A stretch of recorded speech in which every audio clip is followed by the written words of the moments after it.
कैसे हैं भैया आप सभी। तो अपन बात करेंगे आज किसी 18 जून को जो पेपर हुआ था, थर्ड शिफ्ट का है शायद, है ना, दिख रहा होगा आपको स्क्रीन पर। इसका पार्ट 1 हम लोगों ने कर लिया था, मतलब 20 क्वेश्चन कर लिए थे, 20 क्वेश्चन और करेंगे।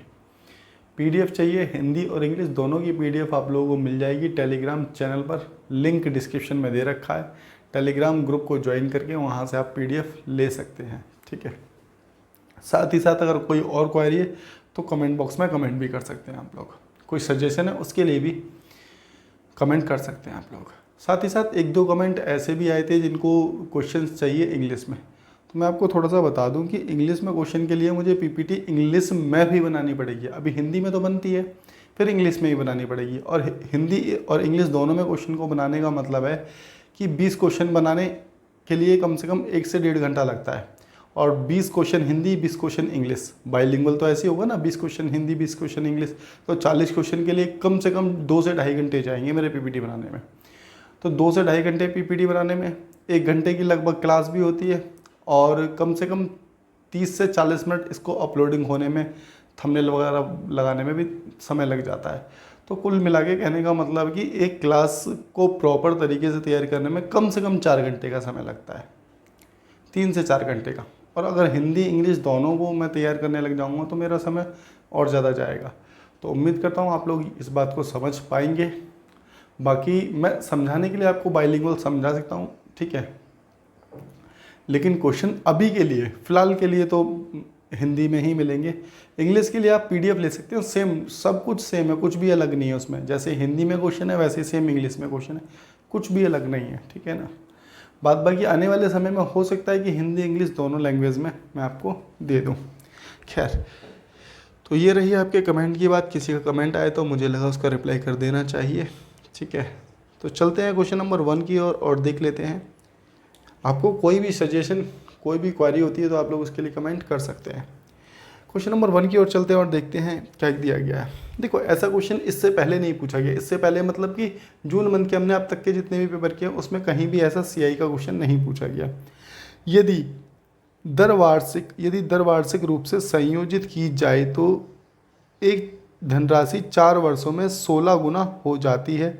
समान चक्रवर्ती ब्याज की दर से समान राशि कितने वर्ष में 64 गुनी हो जाएगी, इसमें ये पूछा गया है। तो एक चीज़ देखो, क्वेश्चन नंबर 1 अगर पहले कह रहा है 16 गुनी हो रही है, तो एक चीज़ देखना, 4 वर्षों में 16 गुनी हो रही है ना, 4 वर्षों में ही तो 16 गुनी हो रही है। तो आप कहेंगे हाँ ठीक है। मैं 2 तरीके बताता हूँ, इसके दोनों तरीके ध्यान में रखने की कोशिश करना। एक तो बेसिक कॉन्सेप्ट हो गया कि 4 में 16 हो रही है, तो इसका मतलब 3 में जो रही होगी वो 8 गुनी रही होगी।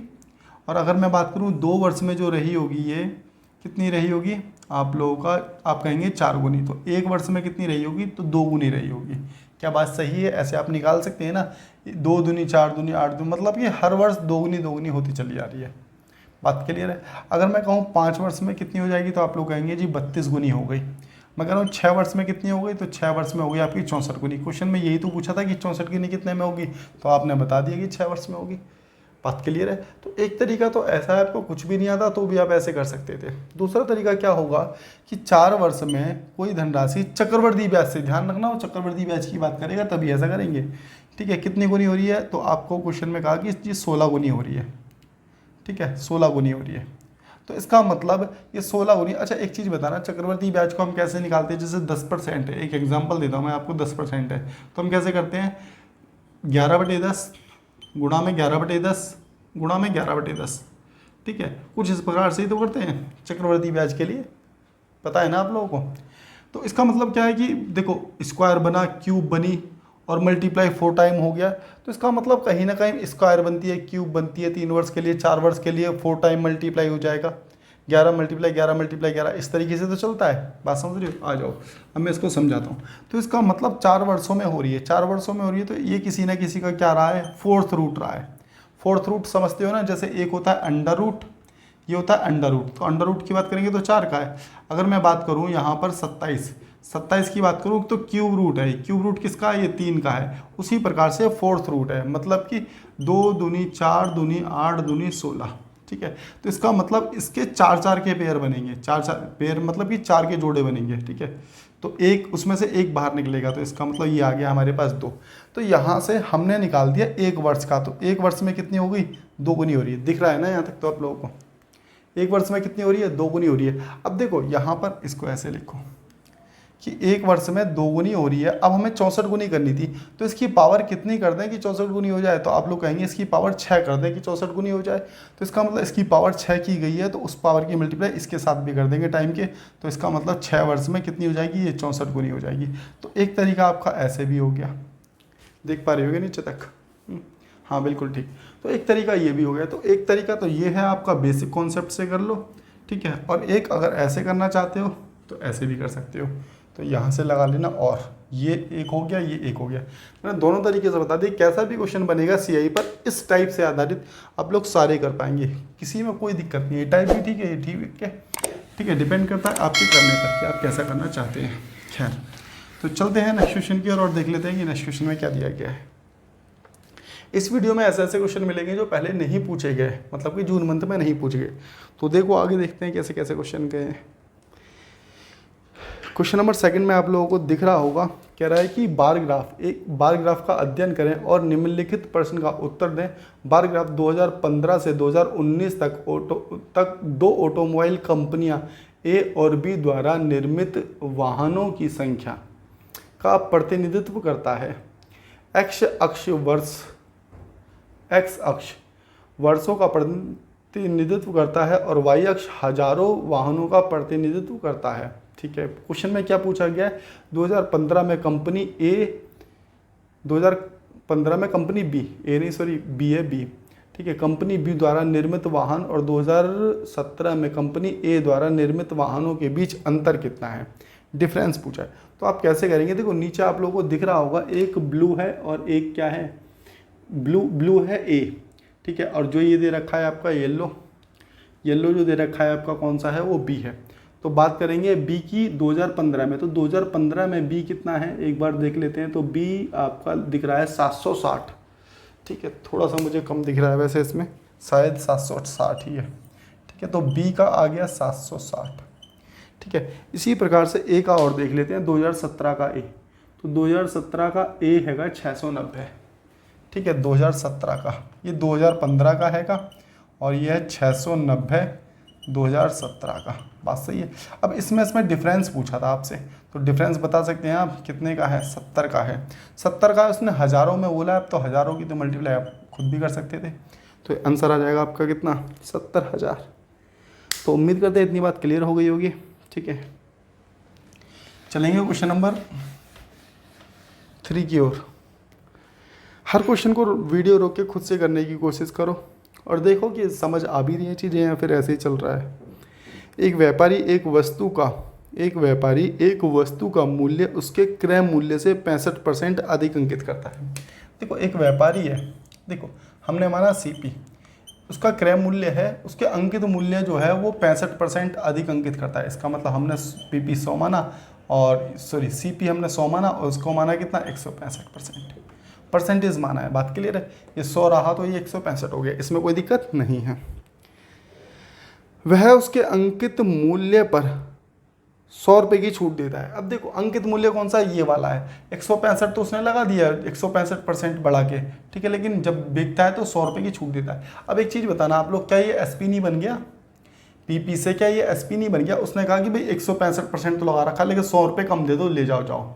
या फिर मैं दूसरा एग्जांपल देता हूँ, आपने किसी पर टैग लगा रखा था 12 रुपये का, कोई ग्राहक लेने के लिए आया, आपने कहा एक काम कर छोड़ भाई 10 की ले जा, ठीक है, आपने उसको 10 की दे दी, तो इसका मतलब 10 तो उसका एसपी हो गया ना, तो इसका मतलब ये तो इसका एसपी हो गया, जैसे ही डिस्काउंट दिया तो वो तो इसका एसपी बन गया।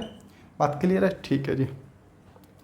और उसे बेचकर 225 का लाभ होता है। एक चीज़ बताना, लाभ कहाँ पर होगा आपको, लाभ होता है सीपी पर, तो यहाँ पर 225 रुपये का लाभ हो रहा है, तो 100 रुपये प्लस 225, तो इसका मतलब एक चीज़ बताना, 100 रुपये की तो वस्तु थी, 225 आपने और उससे फालतू ले लिए, तो इसका मतलब टोटल करेंगे तो इसका मतलब ये भी एसपी बन गया अब यहाँ पर नहीं।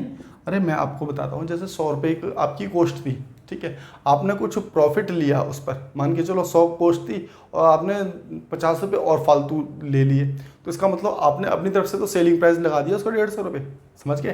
तो इसका मतलब ये भी सेलिंग प्राइस। अब देखो एक सेलिंग प्राइस ये बन रहा है, एक सेलिंग प्राइस ये बन रहा है, तो दो सेलिंग प्राइस बन रहे हैं, तो कंपेयर कर लेंगे दोनों, तो बराबर बराबर का साइन लगा दिया। बात क्लियर है। अब देखो परसेंटेज का साथ परसेंट माइनस होगा, संख्या के साथ संख्या जाएगी। बात क्लियर है।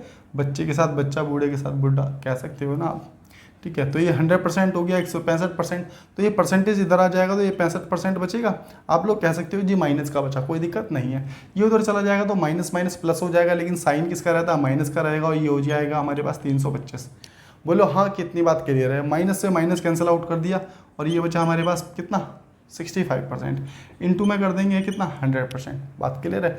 अभी किससे जा रहा है, ये जा रहा है 5 बार, 5 25, तो इसका मतलब यहाँ से देखो 100% हमने क्या माना था, सीपी माना था ना, तो यहाँ पे सीपी की वैल्यू निकलेगी। अब ये मत कहना कि यहाँ पे एसपी लिखा हुआ है, भाई पहले तो 100 ही सीपी माना था, इस 100 की वैल्यू तो 100 ही है ना, सीपी की वैल्यू तो 100 ही है, तो हमने 100% निकाल दी, तो ये जो आ गया हमारे पास सीपी निकल करके आ गया कि सीपी कितना है। बात क्लियर है। अगर वो एसपी पूछता तो एसपी में क्या कर देते, 225 और जोड़ देते, तो इसका एसपी निकल के आ जाता।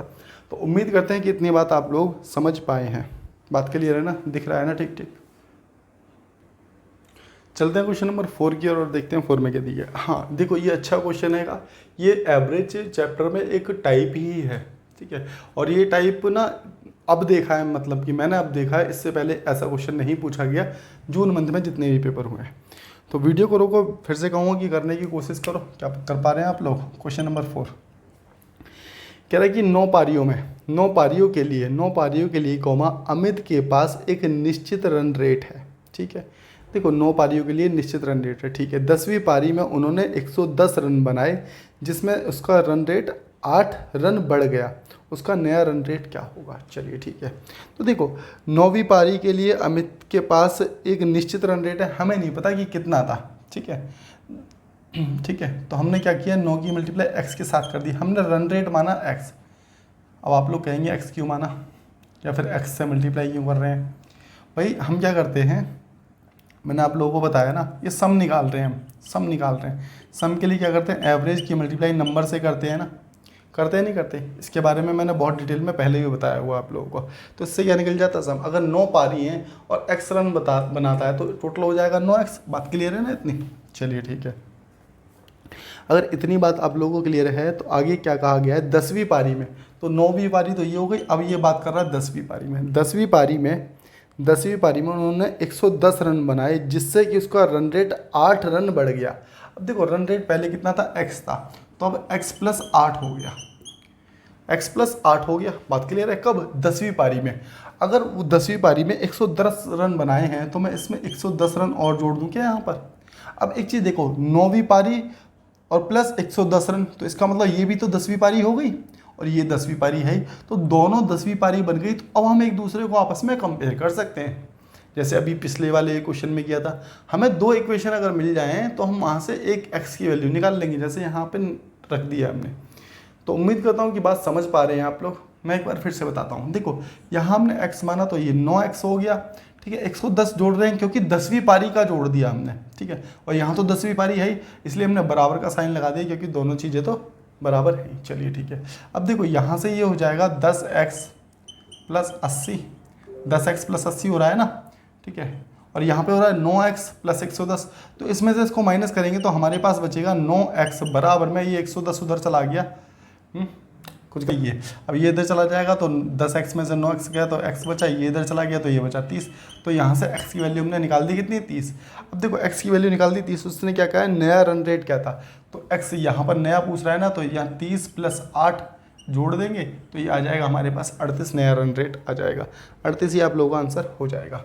तो उम्मीद करते हैं कि इतनी बात भी आप लोग समझ पाए हैं, और चलेंगे नेक्स्ट क्वेश्चन की ओर। वीडियो कैसी लग रही है आप लोग कमेंट बॉक्स में बता सकते हैं। चीज़ें समझ आ रही हैं तो ठीक है, नहीं आ रही तो समझो। क्वेश्चन नंबर 5 की बात करेंगे। एक साइकिल चालक है, अच्छा ये नहीं, एक धनराशि 4 व्यक्ति PQRS को, देखो बहुत ही आसान क्वेश्चन है, PQRS, इस क्वेश्चन को खुद से करो, ठीक है, 3 5 7 9, 3 5 7 9, देखो रेशो दे रखे हैं, कोई दिक्कत नहीं है। के अनुपात में विभाजित की जाती है? एस और पी के हिस्से से, एस का हिस्सा पी के हिस्से से कितना अधिक है? 3648 रुपये अधिक है। एस का हिस्सा पी के हिस्से से, देखो यहाँ कितना अधिक है, तो आप कहेंगे 6 अधिक है। उसने कहा कि 3648 अधिक है, तो इसका मतलब एक की वैल्यू कितनी आ गई? 6 6 36, दो संख्या एक साथ लेंगे 6 6 48। बात सही है। पूछा क्या गया है? पूछा क्या गया है? क्यू और आर का कुल हिस्सा, तो क्यू और आर कितना हो रहा है? 12, तो 12 के साथ मल्टीप्लाई कर दो, 12 अट्ठे 96 और 12 छिक 72, तो हमारे पास ये निकल के आ जाएगा क्यू और आर का। क्यू और आर का ही तो पूछा था आपसे, ठीक है ना। तो कितना आ गया? 72 96, बस यही आप लोग आंसर हो जाएगा। तो बात करेंगे क्वेश्चन नंबर 6 की। अभी आगे क्वेश्चन आएंगे अच्छे अच्छे, है ना, देखना। क्वेश्चन नंबर 6 की बात कर रहे हैं आप लोग। एक साइकिल चालक है, एक साइकिल चालक 2 मिनट 20 सेकंड में 280 मीटर की दूरी तय करता है, तो चालक की गति, अब स्पीड पूछिए वो भी किलोमीटर में, तो स्पीड कैसे निकलती है? डिस्टेंस अपॉन में टाइम, ठीक है। डिस्टेंस कितना दे रखा है आपको? 280 दे रखा है, बात सही है। अब देखो 2 मिनट 20 सेकंड दे रखा है। 2 मिनट 20 सेकंड मतलब 1 मिनट में 60 सेकंड होते हैं। एक मिनट में 60 सेकंड, तो 2 मिनट और 20 सेकंड दिए जोड़ लो, तो 120 मिनट और 20, तो इसका मतलब 140 सेकंड, 140। मैंने पहले पूरा का पूरा कन्वर्ट कर दिया सेकंड में ही, क्योंकि ये मीटर में था, ये सेकंड में। अब इसको मल्टीप्लाई कर दो डायरेक्ट 18/5 से, क्योंकि ये स्पीड बन गया। स्पीड को कन्वर्ट कर दिया हमने किलोमीटर प्रति घंटे में करने के लिए क्या करते हैं? 18/5 से करते हैं, और मीटर पर सेकंड में करने के लिए क्या करते हैं? 5/18 से गुणा करते हैं। तो इससे इसको काटा, 14 दूनी 28 हो गया, ठीक है। 18 दूनी 36 हो गया, 36/5। कुछ अपनापन नहीं आ रहा मुझे, ठीक है क्या? हाँ ठीक है, चलो। 5 7 35 और 5 दूनी 10, तो कितना आ जाएगा? 7.2 किलोमीटर पर आवर। तो यही आप लोग आंसर हो जाएगा। तो बात होगी अब किसकी? क्वेश्चन नंबर 7 की। आसान सा क्वेश्चन है, वीडियो को रोक के इसे भी मैं कहूँ खुद से कर सकते हो आप लोग। यदि कह रहा है कि x माइनस वाई का 60% बराबर है x प्लस वाई के कितने परसेंट के? 40% के। देखो का मतलब होता है मल्टीप्लाई, तो यहाँ पर भी मल्टीप्लाई लगा दिया, यहाँ पर भी 0 से 0 काटो। यहाँ परसेंट का साइन था तो परसेंट से ही परसेंट काट दिया मैंने। यहाँ 3 कर दो, यहाँ 2 कर दो। बात समझ गए ना? सामने सामने था, जो जितना कर सकता है उतना काट लो। ये हो गया कितना? 3x माइनस 3y बराबर 2x plus 2y, 2x plus 2y। बात क्लियर है? तो यहाँ से इसको घटाएंगे या इसको इधर लेके आ जाओ, कोई दिक्कत नहीं है। तो ये x बचेगा। देखो x माइनस का बचेगा, कोई दिक्कत नहीं है। ये उधर चला जाएगा तो ये माइनस उधर जाके प्लस हो जाएगा, लेकिन साइन माइनस का रहेगा, माइनस प्लस का हो जाएगा ना। इसको ना एक काम करो, इसको इधर ही ले आओ ना फिर, या इसको इधर ले जाओ, तो ये बचेगा हमारे पास x ही बचेगा। और ये भी बचा हमारे पास कितना? माइनस उधर जाके प्लस हो गया, तो हो गया हमारे पास 5y। तो अगर बात करें x की वैल्यू हो गई 5 और y की वैल्यू हो गई 1। बात क्लियर है? अब यहाँ पूछा क्या गया है? यहाँ पूछा है कि y x का, तो y जो है, देखो y कितना है? 1 है। x का मतलब x है 5 का कितना परसेंट है? तो जिससे कहता है, जिसका कहता है उसे बेस लेते हैं, ठीक है। कितना परसेंट है? तो इंटू में 100 कर दिया, तो यहाँ से आ जाएगा आपका कितना? 20% है। तो उम्मीद करते हैं बात समझ आ गई होगी आप लोगों को। ये करेंगे क्वेश्चन नंबर 8 की। क्या कहा गया है? सलीना ने 1450 रुपये का ऋण साधारण ब्याज की दर पर उतने ही वर्षों की ब्याज दर के लिए लिया, ठीक है। यहाँ पर इसका मतलब क्या है? अच्छा चलो आगे और देख लेते हैं। यदि उसने ऋण अवधि के अंत में ब्याज जो दिया है, कितना दिया है? साधारण ब्याज 522 रुपये दिया, भुगतान किया, तो वर्ष ब्याज की दर क्या थी? वर्ष और ब्याज की दर क्या थी? देखो क्वेश्चन को समझेंगे सबसे पहले तो, ठीक है। प्रिंसिपल हमें उसने दिया है 1450 रुपये। देख लेते हैं क्वेश्चन में क्या क्या है। भाई पैसा जो उधार दिया है 1450 रुपये। आगे क्वेश्चन में कहा गया साधारण ब्याज उतने ही वर्षों की ब्याज की दर के लिए लिया या दिया, है ना, लिया। तो इसका मतलब है जितना टाइम है ना, जितना रेट है उतना ही टाइम है, जितना रेट है उतना ही टाइम है। समझ पाए क्या आप मेरी बात को? जैसे मान के चलिए उसने 5% पे पैसा दिया, तो इसका मतलब 5 वर्षों के लिए दिया। इसका मतलब ये है कि जितना टाइम है उतना ही रेट है। रेट और टाइम दोनों के दोनों बराबर है। इतनी बात क्लियर है, ठीक है। और यहाँ पर ऐसा ही उसने दे दिया कितना? 522 रुपये। ऐसा ही दे दिया आपको कितना? 522 रुपये। अब आप लोगों से उसने पूछा क्या है? उसने पूछा है कि रेट और टाइम दोनों बता दो, क्योंकि दोनों एक ही है। तो चलिए ठीक है। तो फॉर्मूला मेरे हिसाब से आप लोग जानते हैं, मैं फिर भी एक बार लिख देता हूँ कि रेट निकालना है हमें। तो हम लिखेंगे क्या? ऐसा ही, एक मिनट यहाँ पर लिख देते हैं हम। रेट निकालना है हमें, तो हमने लिखा SI गुणा 100 अपॉन में P इंटू टी, ठीक है, रेट निकाला। एक चीज़ देखना, R बराबर टी के है, R बराबर टी के, तो जहाँ टी है वहाँ हम R लिख लें, यहाँ पर R लिख लें, कोई दिक्कत तो नहीं है। यहाँ पर भी R है, क्यों, R बराबर टी के। अब देखो अगर मैं इस R को यहाँ से हटा दूँ इस R की, तो ये क्या R स्क्वायर नहीं हो जाएगा, बात समझ पाए ना मेरी। तो ये यहाँ से हो गया R स्क्वायर, कोई दिक्कत नहीं है। अब हमें क्या निकालना है, हमें R स्क्वायर की वैल्यू निकालनी है। ऐसा ही कितना है हमारे पास, 522 रुपये हो गया, इंटू 100 रुपये, तो ये आ गया। अपॉन में क्या है, 1450 रुपये प्रिंसिपल। बस 0 से 0 काटो। अब ये कितनी बार जाएगा, मैंने कुछ गलत कर दिया क्या, 1 मिनट में क्वेश्चन चेक कर लो। सब कुछ ठीक ही काटा है ना, वैसे तो ठीक ही है, चलो काट ही लेते हैं पहले। 5 चौक 20, 5 नीम 45 और 5 दूनी 10, है ना। 49 एकम 49, 9 अट्ठे 72, है ना। ये 18 बार गया टोटल, और ये हो गया 36। तो यहाँ से आर स्क्वायर की वैल्यू आ गई हमारे पास कितनी, 36। आर स्क्वायर की वैल्यू कितनी आ गई, 36। स्क्वायर हटाएंगे तो अंडर रूट चढ़ जाएगा, तो इसका मतलब आर की जो वैल्यू है हमारे पास कितनी निकल के आई, आर की वैल्यू आ गई 6। अब देखो रेट 6% है तो टाइम भी 6 वर्ष ही होगा, ठीक है, क्योंकि रेट और टाइम दोनों बराबर दिए गए थे। तो आंसर में रेट पूछा है तो रेट आपका 6% हो जाएगा। तो उम्मीद करते हैं कि क्वेश्चन नंबर 8 आप लोगों को बेहतर तरीके से समझ आया होगा, ठीक है। चलेंगे क्वेश्चन नंबर 9 की और देख लेते हैं 9 में क्या दिया गया। बेहद आसान क्वेश्चन है क्वेश्चन नंबर 9 भी। एक चुनाव में केवल 2 उम्मीदवार थे, एक उम्मीदवार को 40% वोट मिले। देखो हमें कुछ नहीं पता तो हम 100% मान लेते हैं कि 100% वोट गिरे थे, इसमें से एक उम्मीदवार को मिले 40%। तो एक चीज़ बताना, 100 में से एक को 40 मिले हैं तो दूसरे को कितने मिलेंगे, तो आप लोग कहोगे कि जी 60% मिलेंगे। अब देखो जीता कौन है, ये जीता है कितने परसेंट से, तो आप लोग कहोगे कि जी 20% से। और क्वेश्चन में क्या दिया गया है ये और देख लेते हैं। क्वेश्चन में कह रहा है 268 वोट से जीता है, तो इसका मतलब 268, इसका मतलब 20% की वैल्यू 268 हो गई। अब टोटल कितने वोट पड़े हैं, तो इसका मतलब 100% की वैल्यू हमें निकालनी है। तो क्या करेंगे हम, 268/20, ठीक है, 100% की वैल्यू निकालनी है तो इंटू में 100 कर देंगे। तो 20 पंजे 100 होता है, और 5 अठे 40, और 26 पंजे 130 होता है। 130 और 4, 130 और 4 134।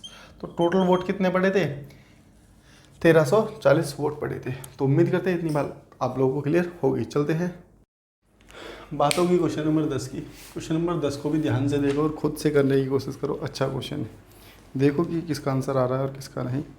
चलिए तो देखो, कह रहा है दिए गए आंकड़ों से एक परिवार के सदस्यों की औसत संख्या क्या है।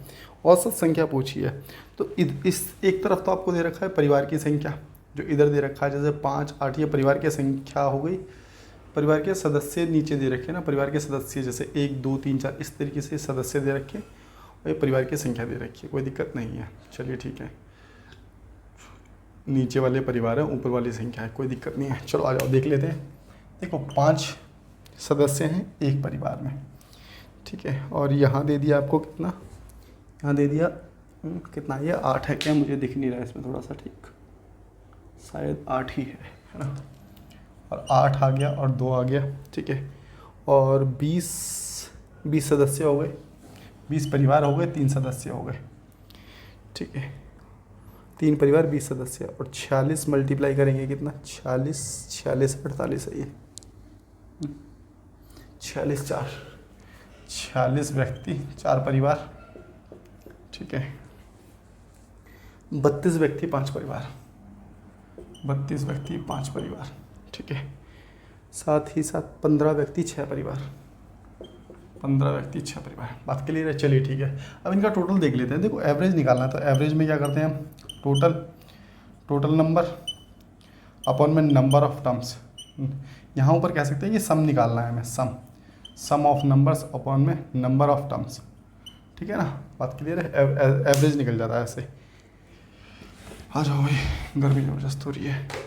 चलिए ठीक है, तो ये हो गया 5, ये हो गया 16, ये हो गया 60, 5 16 60, और इसकी मल्टीप्लाई इसके साथ करेंगे, 6 चौक 24, 4 चौक 16, 16 और 2 18, 184, 32 पंजे कितना होता है, 160 होता है ना, 15 6 90, कोई दिक्कत नहीं है।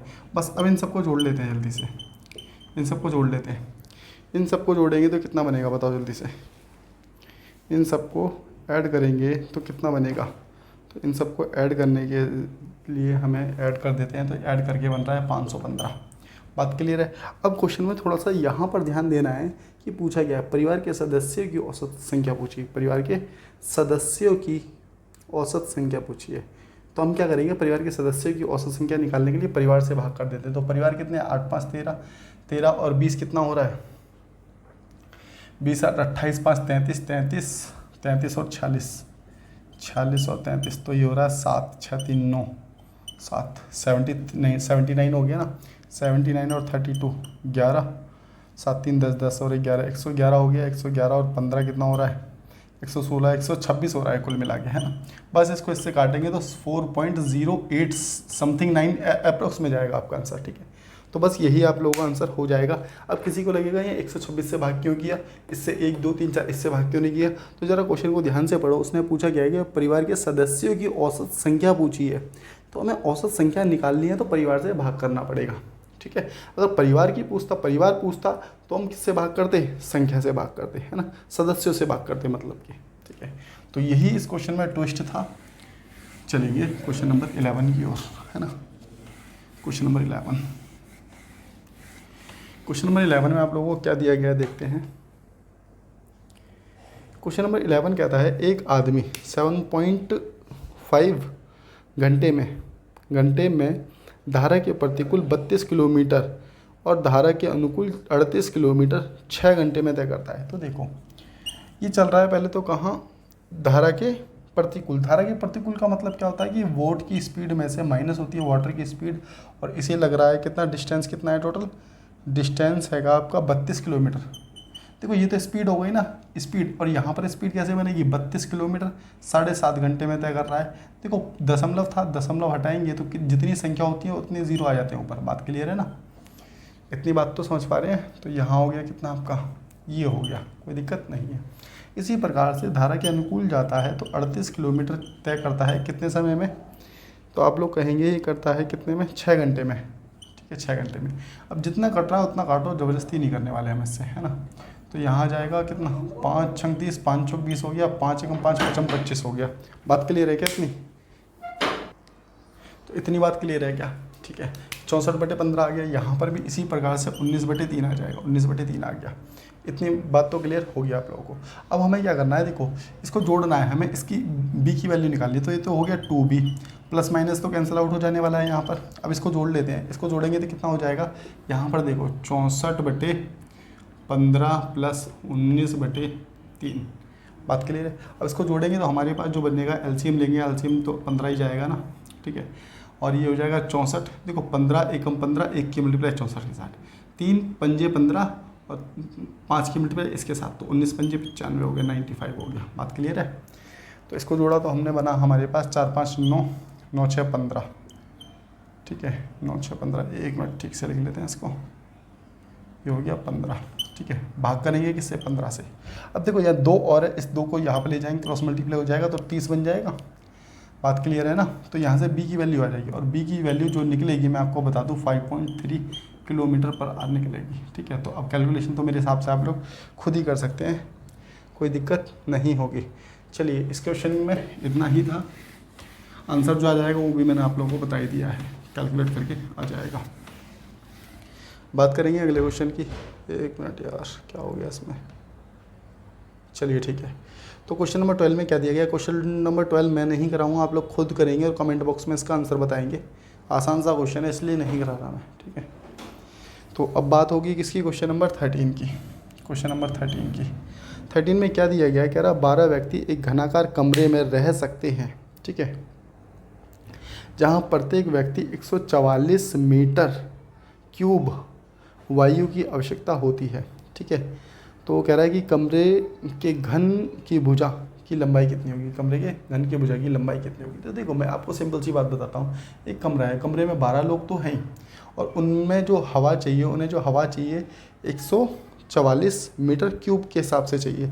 तो इसका मतलब यहाँ पर 12 की देखो पहले तो ये देख लो कि वॉल्यूम ऑफ क्यूब क्या होता है। तो वॉल्यूम ऑफ क्यूब जो होता है उसका फॉर्मूला क्या होता है, ए का क्यूब होता है। तो ए का क्यूब बराबर होगा, 12 लोग हैं 12 लोग और एक व्यक्ति को, मतलब कि 12 लोगों को कितनी मिल रही है, हवा कितनी चाहिए, 144। तो यहाँ से टोटल वॉल्यूम निकल के आ जाएगा। ये टोटल वॉल्यूम ये हो गया और इसकी वॉल्यूम की वैल्यू ये हो गई।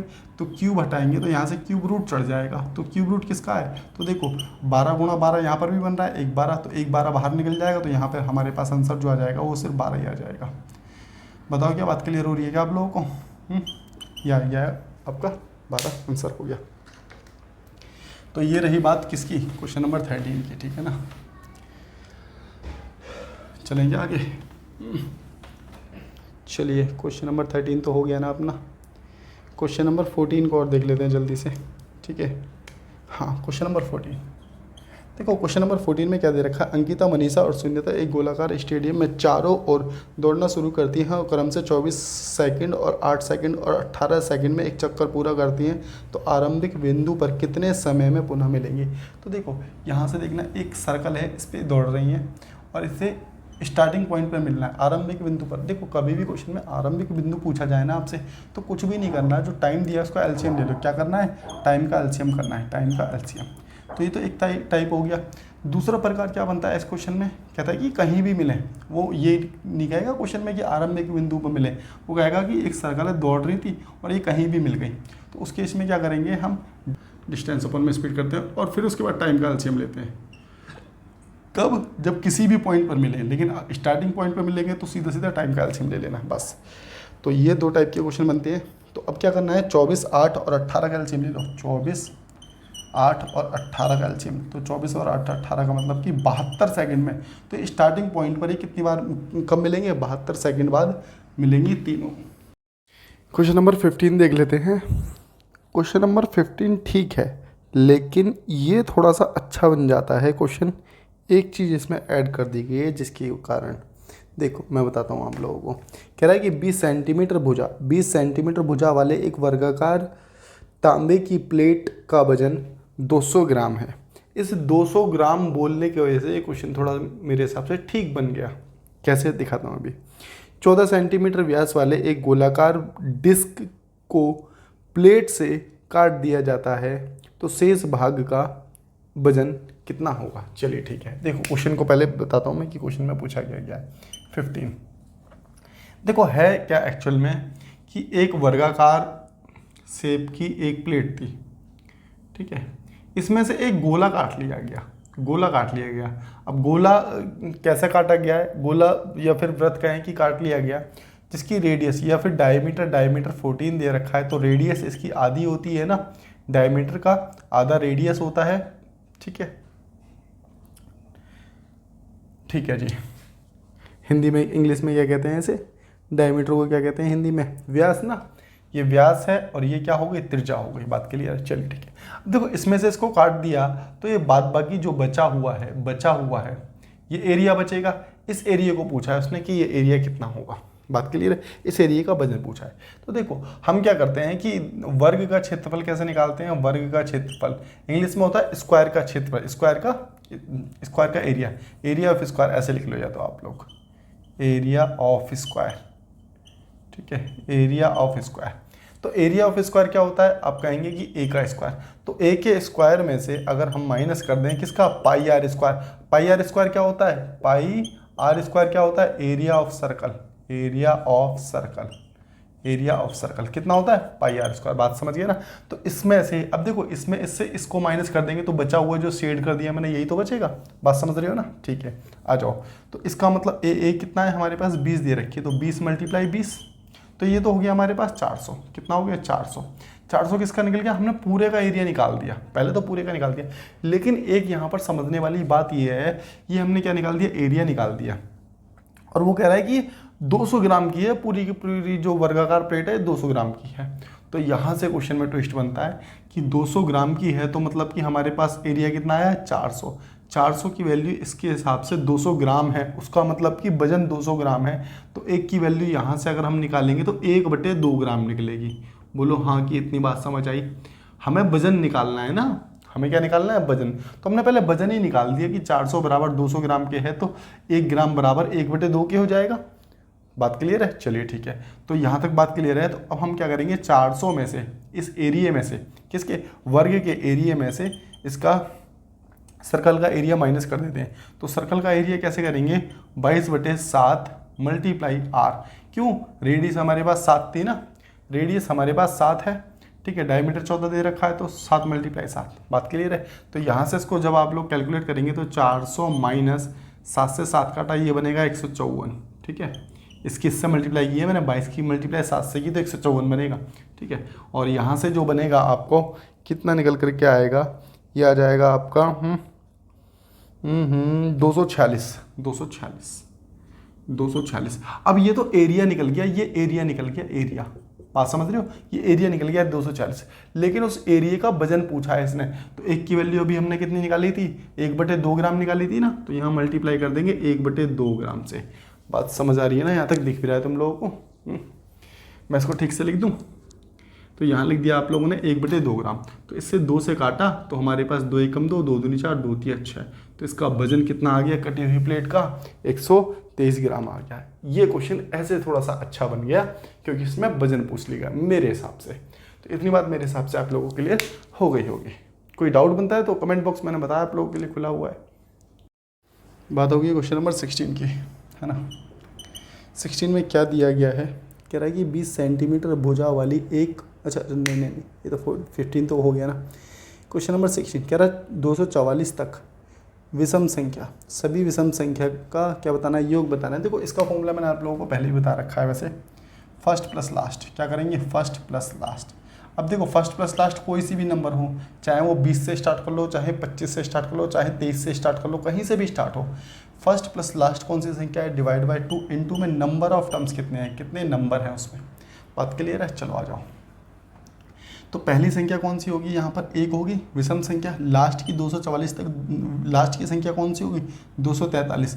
244 नहीं लेंगे क्योंकि 244 सम संख्या है, विषम संख्या नहीं है। 2 से भाग करेंगे। अब यहाँ नंबर ऑफ टर्म्स का फंडा बनेगा कि नंबर ऑफ टर्म्स कैसे निकालेंगे। तो मैं बताता हूँ, देखो लास्ट संख्या लेनी है हमें कौन सी, विषम संख्या। बात क्लियर है।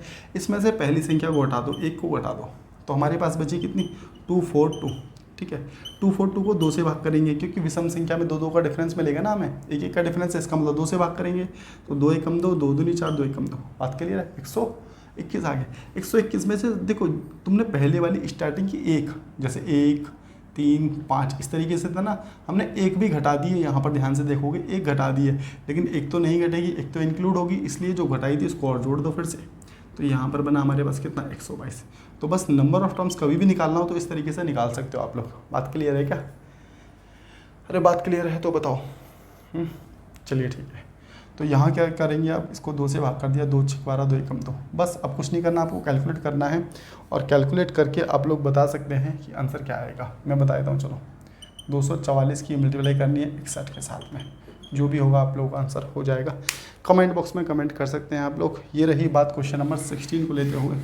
17 की ओर चल लेते हैं, ठीक है। 17 में क्या कहा गया है, देखो 17 में इकाई अंक पूछा है। तो देखो इकाई अंक पूछा तो हम सिर्फ इकाई अंक को ही लेंगे बस। जैसे इकाई अंक किसका, 574 में 4 है ना, और फिर 535 में 5 है, तो बस इतने से ही काम हो जाएगा। देखो 5 × 20, तो मतलब कि यहाँ इकाई अंक 0 बन गया। कहीं भी इकाई अंक 0 बन जाता है ना, तो इसका मतलब फिर वो कुछ और बन ही नहीं सकता, फिर तो 0 0 0 ही रहेगा। किसी भी संख्या की अगर 0 के साथ मल्टीप्लाई करोगे तो 0 ही बनाएगा। तो आंसर कितना हो गया 17 का, 0 हो गया, ठीक है। बात करेंगे क्वेश्चन नंबर 18 की। क्या दिया गया है 18 में, कह रहा है ए और बी किसी टैंक को 20 और 28 मिनट में भर सकते हैं। ए जो है 20 मिनट और बी जो है 28 मिनट में भर सकते हैं, 28 मिनट में भर सकते हैं। सी 40 मिनट में खाली कर सकता है, तो सी 40 मिनट में खाली कर सकता है, ठीक है। तो तीनों पाइप एक साथ खोल दिए जाते हैं, तो टंकी को भरने में, टंकी किस समय भरी जाएगी। तो बस इसको क्या कर लेते हैं, टोटल वर्क ले लेते हैं, मतलब टोटल एलसीएम ले लेते हैं। तो एलसीएम कितना हो जाएगा हमारे पास, 4 7 7 दूनी 14 140, 280 होगा ना, 280 होगा, हाँ जी 280 होगा। इससे इसको काटेंगे तो कितना जाएगा, 14, और ये जाएगा 10 बार, और ये जाएगा 7। अब देखो अच्छा इसको ना ऐसे ना लिख के इसको ऐसे लिख लो ना, 10 7 14, 14 10 और 7। बात क्लियर है। अब देखो ये माइनस क्यों किया हमने, क्योंकि खाली कर रहा है, ये दोनों भर रहे हैं। तो देखो यहाँ पर 14 और 10 इनकी एफिशिएंसी आ गई, कार्य क्षमता आ गई पानी भरने की। तो ये हो गया 24, 24 में से 7 चला गया, हमारे पास कितना बचेगा? कुछ गड़बड़ कर दी क्या? ये 28 जाएगा ना, 28 नहीं 10 ही जुड़ जाएगा, ठीक तो है। तो इसका मतलब दशमलव में जाना चाहिए फिर तो आंसर। हाँ बिल्कुल ठीक, दशमलव में ही जाएगा, ठीक है ना। चलो ठीक है, तो देखो 14 को जोड़ो और 10 को जोड़ो, माइनस कर दो 7 को, ठीक है, क्योंकि ये खाली कर रहा है। तो 24, 24 में से 7 चला गया, तो हमारे पास जो बचेगा 17, 17 से इसको भाग कर दो अब, ठीक है। 17 से भाग कर रहे हैं 280 को, 208 को, तो 17 एकम 17 गया और यहाँ गया 0, ठीक है ना।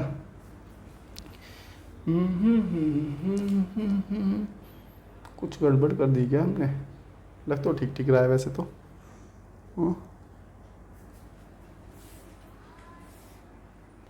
ठीक है, एकदम ठीक है यहाँ पर भी, ठीक है। ये तो एक बचेगा ना, एक यहाँ से भी तो बचेगा, ठीक है। तो कितनी बार जाएगा? 17 पंजे 85 और 17 6 का 102 चला गया ना।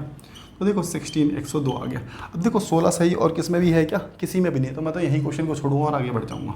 बात समझ रहे हो? 16 आंसर आ गया, तो दशमलव आप अपने आप काट लेना। पेपर के हिसाब से तो नहीं काटनी चाहिए मेरे हिसाब से। ऑप्शन को टिक करो और चलो, ठीक है। वहाँ पे ये प्रूफ नहीं करना, वहाँ पे खाली आंसर लगाना है हमें, ठीक है। चलिए, तो एग्ज़ाम के पॉइंट ऑफ व्यू से देख रहा हूँ मैं क्वेश्चनों को, तो मेरे हिसाब से तो ऐसा ही करना चाहिए कि दशमलव नहीं छेड़ेंगे। अगर आपका अप्रॉक्स निकल गया तो लगाओ और चलो भाई, क्यों उसमें 10 सेकंड और ख़राब करनी है अपनी। क्वेश्चन नंबर 19 को देख लो। 19 देखो, 12 मीटर लंबी और 10 मीटर चौड़ी और एक सपाट छत,